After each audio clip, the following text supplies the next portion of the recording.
Assalamualaikum warahmatullahi wabarakatuh. Lagi mau siap-siap presentasi, lagi mau siap-siap ngomong di hadapan ratusan orang, lagi mau meyakinkan board of directors. Wah, ini harus disimak, penting banget. 10 poin kunci dalam public speaking buat yang sering bicara ataupun yang sering presentasi.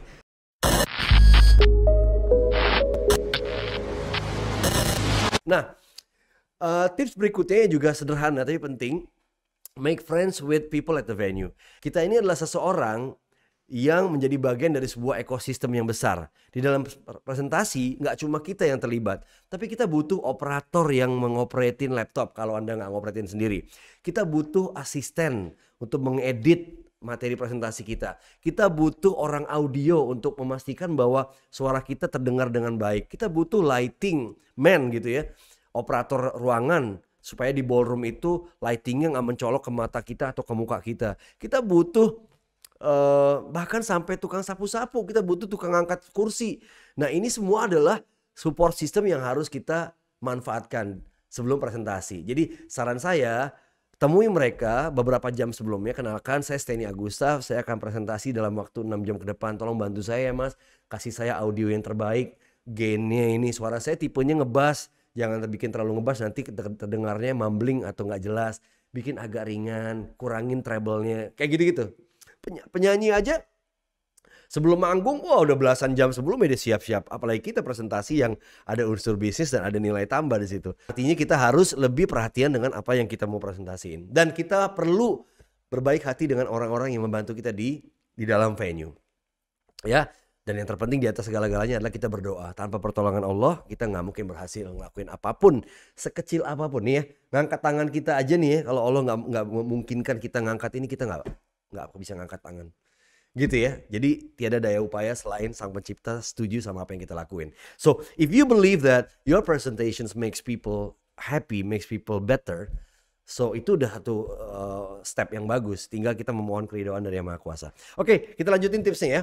Berikutnya adalah dress to impress. Banyak orang yang suka menyepelekan artinya berdandan. Padahal berdandan ini adalah hal yang sangat krusial gitu ya. Dress to impress. Nah, kalau si audiensnya pakai kaos, saya sarankan Anda jangan pakai kaos, pakai kemeja. Kalau mereka pakai meja, saya sarankan Anda pakai blazer. Ya, kalau mereka dressnya biasa, Anda harus sedikit lebih luar biasa, tapi nggak overdress atau underdress. Karena dari situlah confidence bisa kita dapatkan. Kita ngerasa kita sangat confidence ketika kita didukung oleh penampilan yang baik. You will feel good when you look good. Itu penting. Oke? Dan berikutnya adalah ini yang penting nih, make friends with yourself.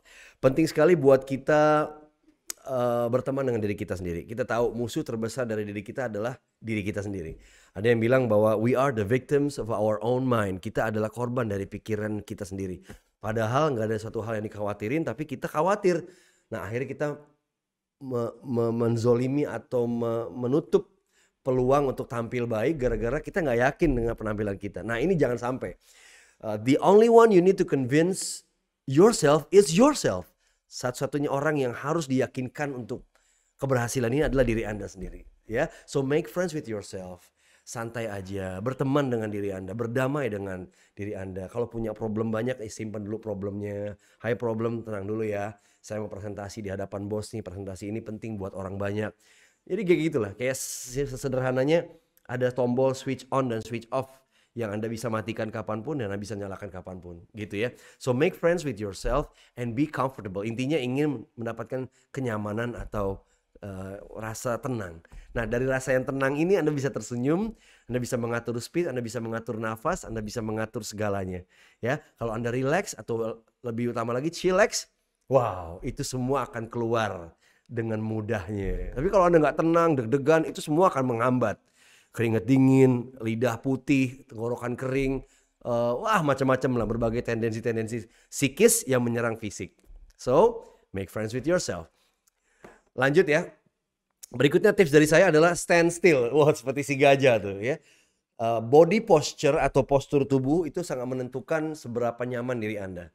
Dan ini akan terlihat bahwa Anda karakternya seperti apa. Anda seorang yang sombong, Anda seorang yang mengecilkan, kelihatan dari cara Anda bergerak, cara Anda body language Anda gitu ya.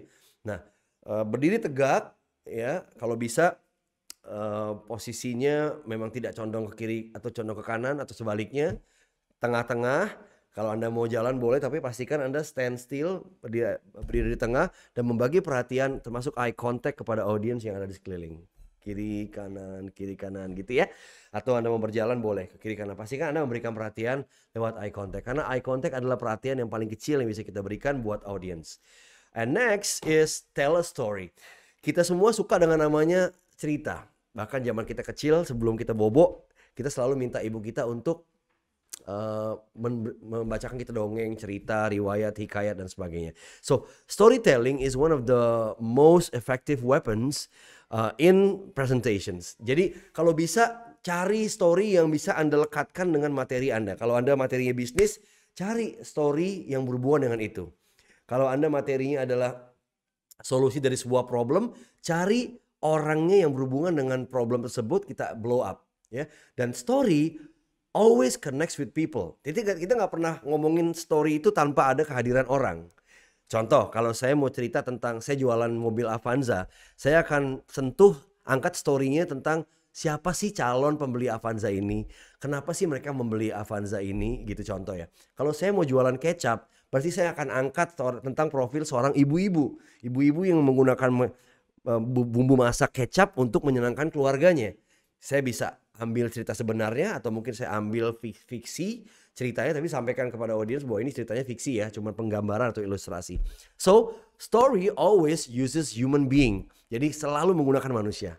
Ya, itu lebih connect. Kenapa? Karena manusia sangat menghargai manusia lain dan mereka juga mengalami hal yang sama. Siapa yang nggak pernah di dapur? Siapa yang nggak pernah masak? Siapa yang nggak pernah kepinginan beli mobil? Siapa yang nggak pernah ini? Siapa yang nggak pernah itu? Jadi, so story connects people.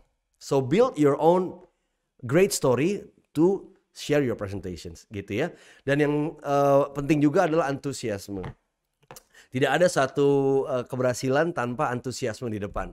Karena ketika Anda menyampaikan presentasi seperti ini, ya kali ini di presentasi ini saya mau menyampaikan bahwa ide saya ini insya Allah sih, saya mungkin ide terbaik ya.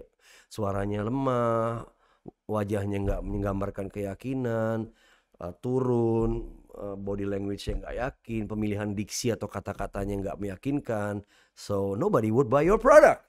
Tapi ketika Anda bilang, ladies and gentlemen, bapak dan ibu, saya percaya bahwa 10 tahun ke depan produk yang saya sampaikan ini menjadi jawaban dari apa yang dibutuhkan orang. Jadi pastikan Anda mau beli 10 tahun lagi, ketinggalan 10 tahun atau sekarang gitu. Dengan antusiasme itu ya. Tapi beda ya antara antusiasme dengan bohong-bohongin.